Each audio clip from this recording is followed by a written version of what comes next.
Coming up on the panel, the Tiger Slam clubs are sold. Diego Maradona's Hand of God jersey is going to go up for auction, and the 75th anniversary of Jackie Robinson breaking the Major League Baseball color barrier. It's all up next.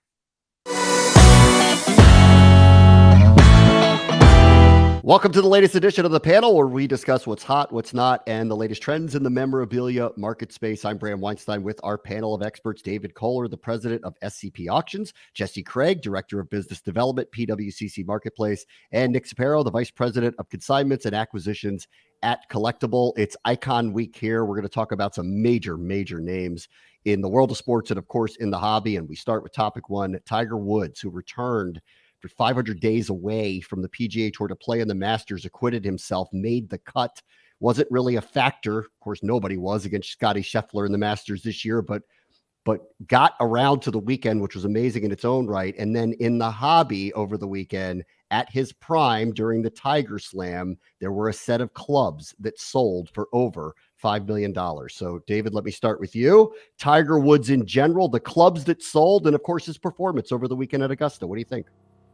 I mean, it's fantastic. I mean, it's great for golf. Obviously, we're talking about the golf memorabilia world, but Tiger coming back, a year ago, he had his accident, almost lost his leg.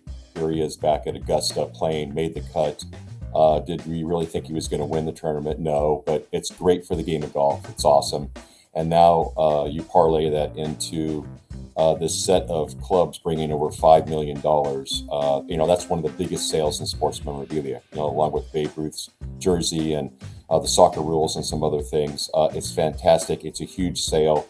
And it's not just that. There's a lot of other important milestone golf pieces that are bringing big money, as they should. I think this is just the start of a lot of people appreciating the golf memorabilia industry. We learned last week in a preview of the Masters how pumped you were with the fist pumps yourself for Tiger Woods coming back. He clearly remains the largest presence in the sport, even at his age and even with all the injuries. His practice rounds looked like Coachella last week. What do you make of his return, how he performed, and of course the sale of that very unique item of his? I mean, great for the sport of golf. I mean, even when the players echo that having an individual playing in the tournament means the world to them, I think that shows, the impact that Tiger's had on the sport of golf in general. I mean, he's an icon. He's recognized worldwide. So him being a part of the Masters, the ratings were obviously way better than they would if he wasn't a part of it. And unfortunately, or fortunately, however you want to look at it, Scotty ran away with the tournament, so there wasn't much of a fight. Going into Sunday, and Tiger had some of the worst putting I've ever seen in his career over the weekend. I watched obviously every minute of him playing.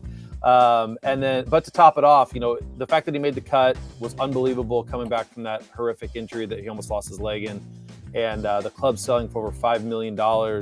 I mean, where can you find a better piece of golf memorabilia? The only thing that I can think of would be if that Scotty Cameron that he won 14 of his 15 majors with ever came available for sale. That, in my opinion, could be, it literally could be a $25 to $50 million piece.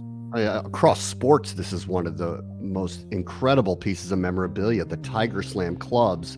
What do you make of the sale? What do you make of the item, Nick? Absolutely. It's one of the best pieces of golf memorabilia to ever sell. We've seen, green jackets sell, and generally those bring, big numbers.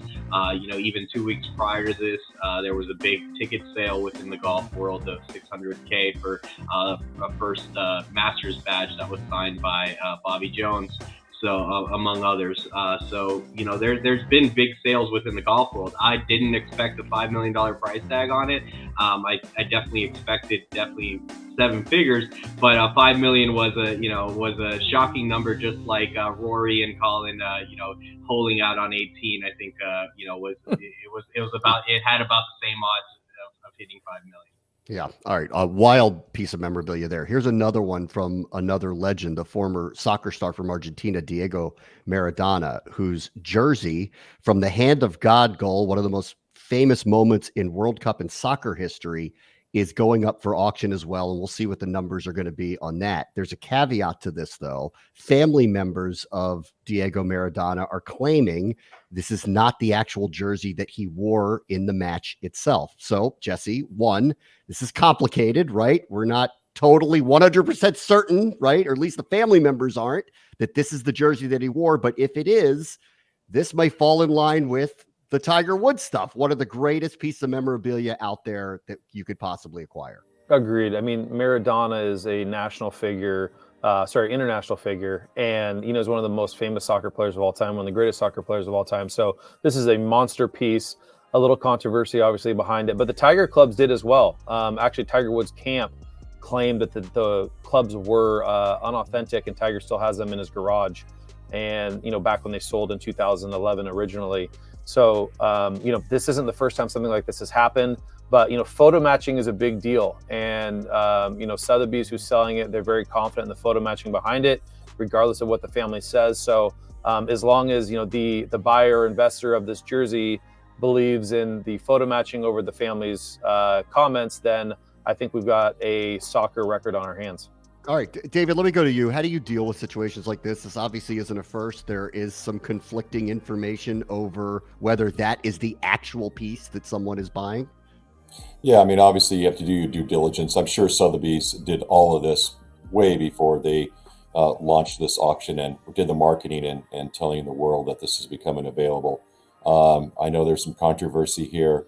I'm sure this is the one that he wore in the second half when he scored this infamous goals. And this was on display. This jersey in a museum on loan for 20 years over, I think, in the UK. So where was the family when this was on display over there all these years? So these things come up. I'm sure everything's fine. And again, we're talking about big numbers here. Estimate is 5 million and up.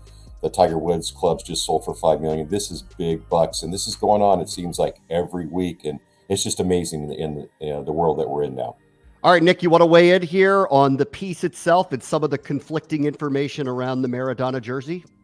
Sure. I mean, the family, until they prove that they actually have the jersey and know where it is, I think that's the biggest caveat to them, pretty much disclaiming that this is the second half jersey. Also, it makes sense that this is the second half jersey just based off it was swapped with a player. So it only makes sense that, it would come directly off Maradona's back and into this player's hand. So that's kind of my take. I think it's the best soccer jersey ever to sell, and it should put soccer memorabilia on the map because it hasn't had its day yet. All right, so let's get to topic number 3. We've got one of the greatest moments in soccer history. We've got one of the greatest runs by any athlete ever, and specifically in the world of golf with Tiger Woods and the Tiger Slam.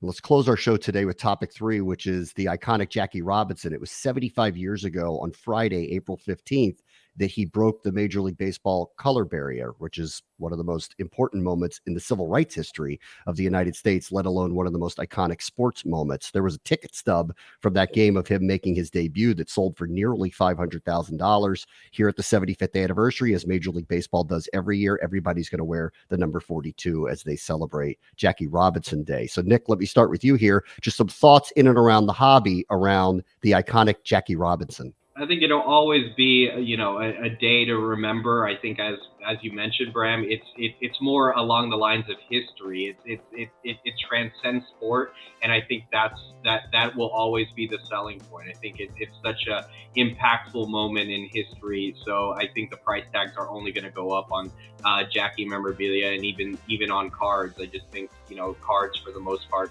are still undervalued within that realm. All right, David, what do you think here? Jackie Robinson in the collectible industry, what do you make of him? I mean, certainly there's huge interest in him. For years it's been like this, but now we even see more of a spike, obviously with Major League Baseball doing all these things on Jackie Robinson Day coming up here on April 15th. His memorabilia is so much in demand. His game-worn jerseys obviously are millions of dollars. I think there was a transaction over $4 million.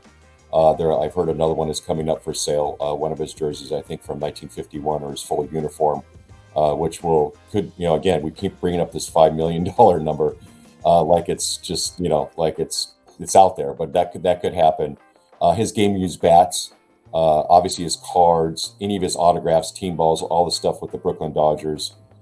is very much in demand, very appealing, and a lot of people are collecting that and taking notice. Yeah, this is American history. First contract as well with the Brooklyn Dodgers. I'm sure would have massive value on the marketplace. All right, Jesse, what do you think? Jackie Robinson. The name Jackie Robinson transcends baseball. Obviously the civil rights movement, all that. It's very, very collectible, whether it's cards, memorabilia, that ticket stub. There's only 2 of those ticket stubs that have actually ever been graded from his MLB debut. Leading up to the 15th here in a few days, I've actually shot some content around it because we have one of those ticket stubs in our vault. And it's just an unbelievable piece. And while I was shooting that content, I literally was like getting chills while I was holding it because of the history associated with that piece. So he's an unbelievably important human, and what he did for the sport of baseball and for civil rights, it'll never be forgotten. And that's why he's so collectible and investable in general. Okay, let's get to the final word. One more icon to touch on here before we allow you guys some final thoughts. But David, you have a rare Kobe Bryant piece you want to share with everybody? Yeah, we're super excited at SCP Auctions. We've been consigned Kobe Bryant's Precious Metal Gems card from 1997, one of his most iconic cards that everybody loves. There's only 100 of these in the world, 10 green, 90 red, and this one is autographed. It's the only one seen, one of one that's ever surfaced. So to think about this card that is so iconic, to also that at one point Kobe signed it for somebody. It's graded by PSA, and we estimate it at 500,000 and up. This could get very, very crazy. And we're excited when this comes up next month in our auction at SCP. Final word for you, Jesse. You can weigh in on the Kobe card if you want, or go your own direction. Up to you. I'm 100% going to weigh in the Kobe card. Yeah, David deserves the shine here. It's an unbelievable piece. I mean, the fact that there's only 90 reds that exist in the world, and this is the only signed copy. It's more rare than a green. I think 500K is conservative. I think it's easily a 7-figure piece. I mean, it is a monster Kobe piece. If a Kobe collector has been looking for the one to go after, I mean, Kobe's actually touched this card. He's signed it. So it's an incredible piece. I didn't even know it existed. It's the only one in the world, and I'm really excited to see where it ends up. All right, Nick, final word. What do you got this week? I'm weighing in on the card in the auction. I think that's definitely a 7-figure piece. I think it's one of the best Kobe cards out there. There's no doubt, how historic that set is, and for Kobe to sign this, I think the signed card market has a long way to go, and I think this could be the catalyst for it going even parabolic. All right, that'll do it for Legends Week. For our legends, David Kohler, Jesse Craig, Nick Sapero, I'm Bram Weinstein. We'll see you next time.